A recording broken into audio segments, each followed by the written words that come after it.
Ils testent les lits, découvrent les espaces communs, mangent à la cantine. Les athlètes prennent leur marque à Paris.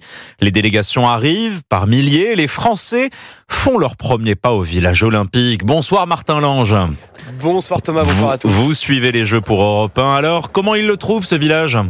Eh bien écoutez Thomas, après seulement quelques jours, on le rappelle, le village a ouvert ses portes jeudi. Eh bien les athlètes français sont déjà fans, à l'image du volleyeur Arnaud Gauthiera, des étoiles plein les yeux.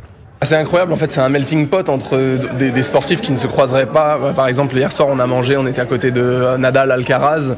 Je veux dire le rêve quoi. J'ose même pas aller leur demander une photo parce que les pauvres ils doivent plus en pouvoir. On se dit bonjour, on se croise, on petit hochement de tête. C'est assez plaisir d'être dans cette grande famille au village.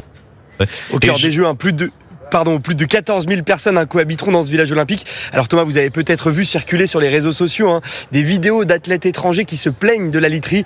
Car oui, les lits du village sont en carton, comme à Tokyo il y a 3 ans. Mais ne vous inquiétez pas, tous les athlètes français que nous avons pu rencontrer avec Antoine Bienvaux nous le disent, ils dorment à merveille. Et il vaut mieux puisque les épreuves, ça commence demain, Martin. Et oui, avec d'abord le football et du rugby à 7. Match d'ouverture dès 15h avec deux passionnants, Espagne-Ouzbékistan et Argentine-Maroc. Les Bleus, eux, débutent un petit peu plus tard à 21h contre les États-Unis, comme les rugbymen d'Antoine Dupont, d'ailleurs un peu plus tôt, eux, à 16h30 au Stade de France.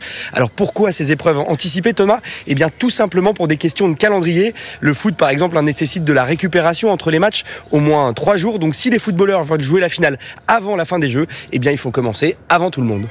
Merci Martin Lange qui suit les Jeux Olympiques pour Europe 1.